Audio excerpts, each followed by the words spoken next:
How's it going, everybody? Saxophonist Ryan Devlin here. Happy to be back on the Jazz Lesson Videos channel. Today, we're going to check out my favorite triad pairs and apply them to jazz standards.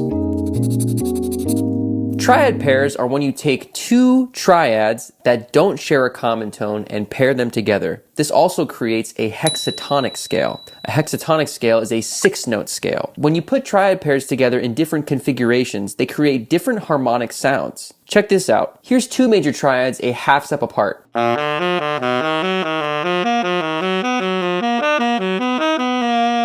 That triad pair of C major and D flat major would fit over C7 flat 9 or C7 altered. Let's check out that same pattern I played now with that C7 flat 9 chord underneath.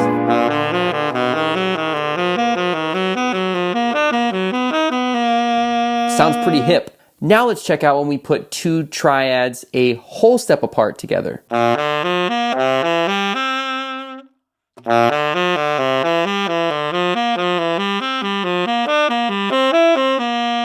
So that triad pair of D major and C major works over D7 dominant. Let's hear D7 dominant with that same pattern played.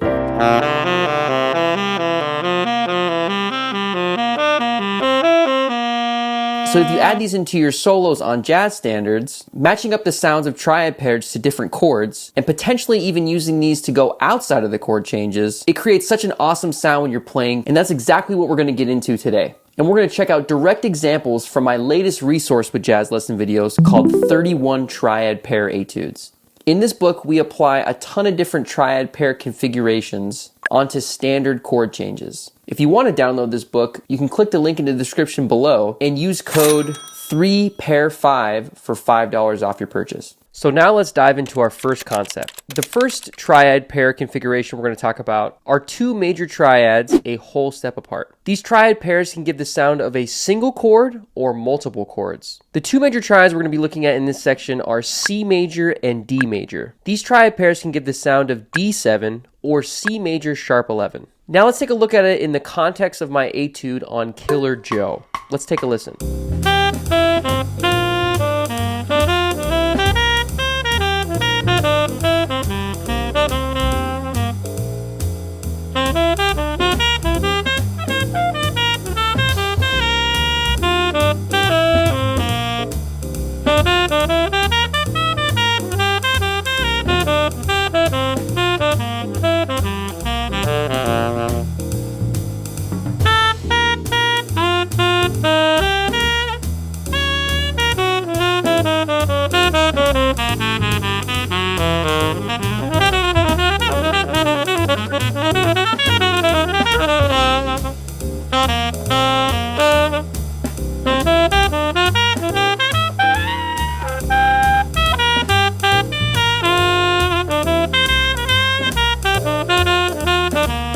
So the A sections of Killer Joe, where I'm applying these triad pairs, go back and forth between C9 and D9. Anytime a section or a whole tune goes back and forth consistently between two tonalities, it's really cool to make a scale that fits both of those chords so you can improvise more freely on top of them. So here, I basically just took the major triad of C and the major triad of D and combined them together to make this triad pair or hexatonic scale.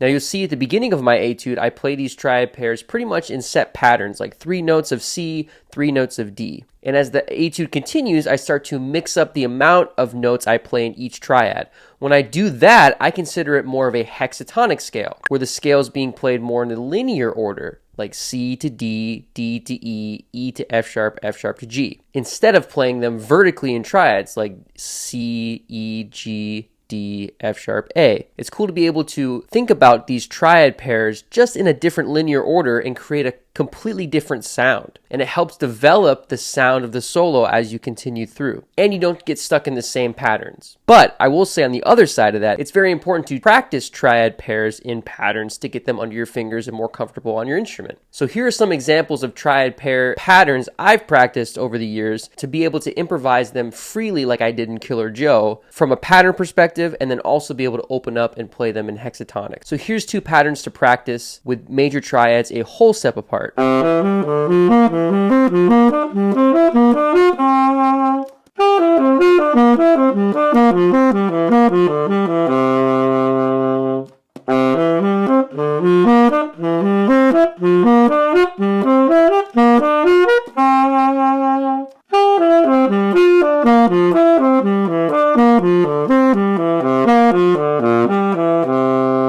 So if you're interested in exercises like this, Chad LB's resource 17 exercises on triad pairs and hexatonics includes a bunch of them laid out in all 12 keys to help you further integrate them into your playing. So for concept number 2, we're going to pair two different kinds of triads a half step apart over a set of changes that a lot of people struggle with, when chords are different qualities and a half step apart. A great tune that has this kind of progression that is played a lot is A Night in Tunisia by the great Dizzy Gillespie. We have an F7 chord and an E minor chord going back and forth. I remember when I first read this tune, I really didn't know what to play over it. I thought the harmonic minor scale worked, maybe the melodic minor scale, but I couldn't find any cool ideas to play over this that wasn't just running scales. This is where triad pairs and hexatonics come in. So, over this tune, I paired two triads that fit both of these chords, F major and E minor. Because these are going back and forth, you can play either one of those triads on either one of these chords. Let's take a listen to how this sounds over my etude on A Night in Tunisia using these two different triad pairs a half step apart.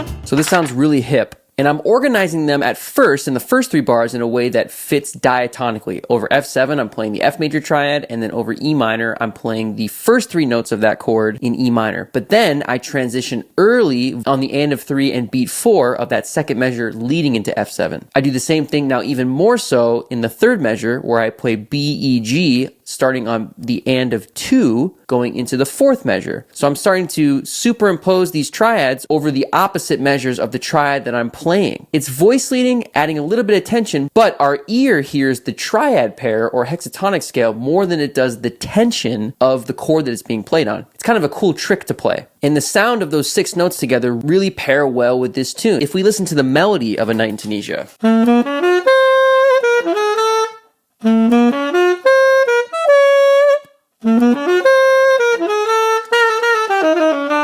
And now if I play those 2 triads put together, check out how similar it sounds.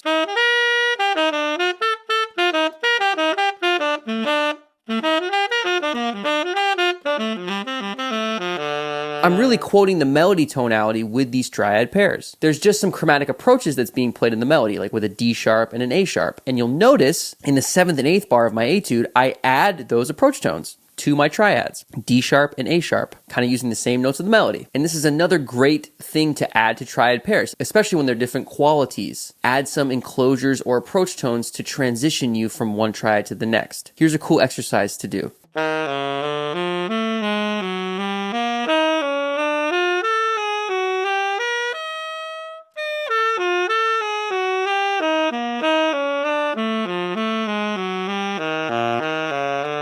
So I'm keeping a set pattern and adding little enclosures or approach tones in between my 2 triads, and I almost create a completely new sound. And I'm really servicing the melody of this tune. So have fun practicing with these different quality triad pairs. It really adds another cool layer to our improvised solos over a difficult set of chord changes. All right, so for concept number 3, we're going to take these triad pairs even further, playing different qualities of them and pairing them together. This time it's going to be a major triad and an augmented triad. So 2 really bright sounds. This is a great sound to add over altered dominant chords. I was thinking about this triad pair when I was writing my etude on Bolivia from our resource. Bolivia has a couple 1-chorded vamp sections at the beginning and at the end on concert G7, which is A7 for me.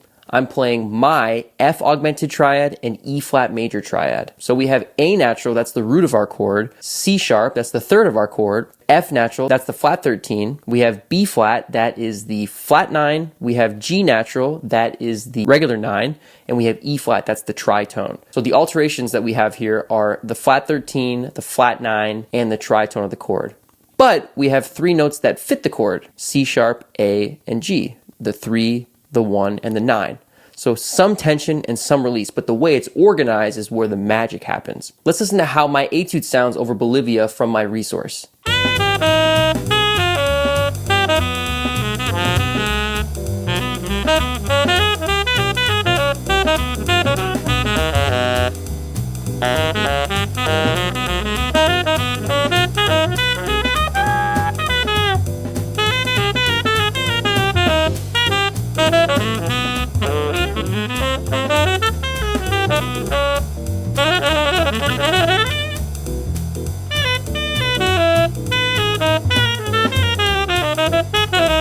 So at the beginning, I play these pretty organized. I play 3 notes in F augmented, then 3 notes in E flat major, then 3 notes in F augmented, then 5 notes in E flat. So I'm not combining them yet, I'm playing them separately. Kind of introduces the sound of this triad pair to the listener when I organize them in this way. Then as the etude goes on and we get to the last 16 bar 1-chorded vamp section, I start to put these in different orders. As you can see in this line, I play 4 notes of F augmented and then 3 notes of E flat major and then back to F augmented for 3 notes and then back to E flat. So I'm starting to organize them in different ways. It's cool to be able to play these triad pairs not in an organized fashion all the time. Like at the beginning of this etude, I played them in more of an organized way to introduce the sound, and then I start to mix them up to kind of disguise what the sound is and play it more like a hexatonic, like I said in the beginning of the video, thinking them more linear being a hexatonic and more vertical and in a pattern as triad pairs. For example, here's me playing on a concert G vamp again, and I'm going to play some of these lines specifically in a pattern and then some of them disorganized and see how the sound develops through my solo.